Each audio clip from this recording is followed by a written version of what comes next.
Hey there guys, welcome back to my YouTube channel. So in this video I'm going to show you how to make this PVD template in just a few minutes. So let's start. First of all, we're going to open up a blank slide in which we're going to add this rectangle in the corner in the bottom. Now let's duplicate it using control and then drag it. And we're going to duplicate it about 5 times. Then let's remove the spaces between them and make them narrower. Now let's make a pyramid type like this, and then we are going to insert an image in like the template. Now we're going to go to crop, and from here we're going to go to custom ratio, and from here choose any ratio. So I'm going to choose 16:9 and then increase its size. Now let me just increase its size in the picture and then send it to the back and then increase its size so that it covers the area just behind all of these rectangles.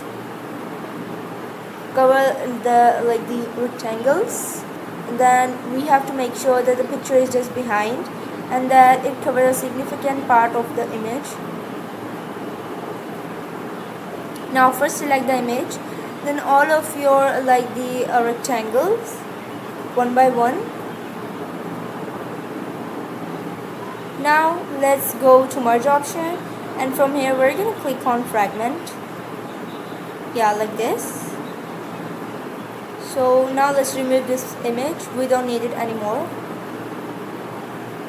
Now we are going to select all of these rectangles and squares. Now let's go to the line and click on a no line option, go to shadow, and from here choose this 9th number shadow. And for the direction and distance, I'm going to go for 27 pt. For angle, I'm going to use 225 degree. And for blur, let's use 4 pt. Next, we are gonna close the format background panel. Next, select all of these again and go to a format background panel, and from here let me give them this other 5th number shadow, and let me increase the blur to about 7 pt. And we're gonna select all the shapes again, and then we are gonna go for the background color. Let me just choose a blue color using an eyedropper from the image. So as you can see, I have changed the background color as well, but let me just use a darker background color. Here we go. You can just go to more color option, and from here change the shade of your color.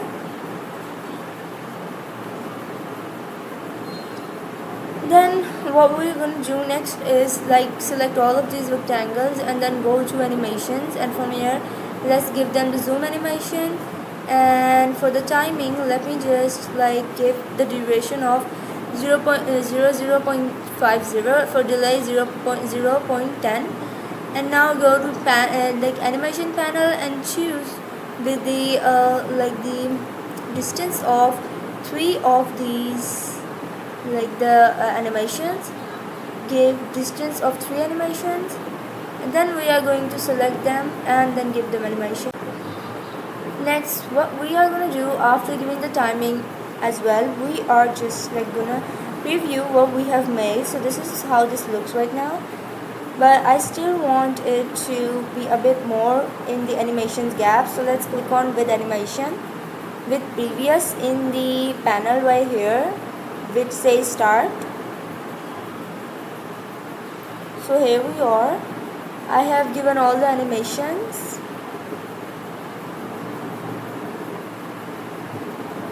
Now let's go again to the duration, and for the delay let me just change it. So let's see the final result. This is the final result of what we made in this video, and if you like this video, make sure to subscribe to my YouTube channel.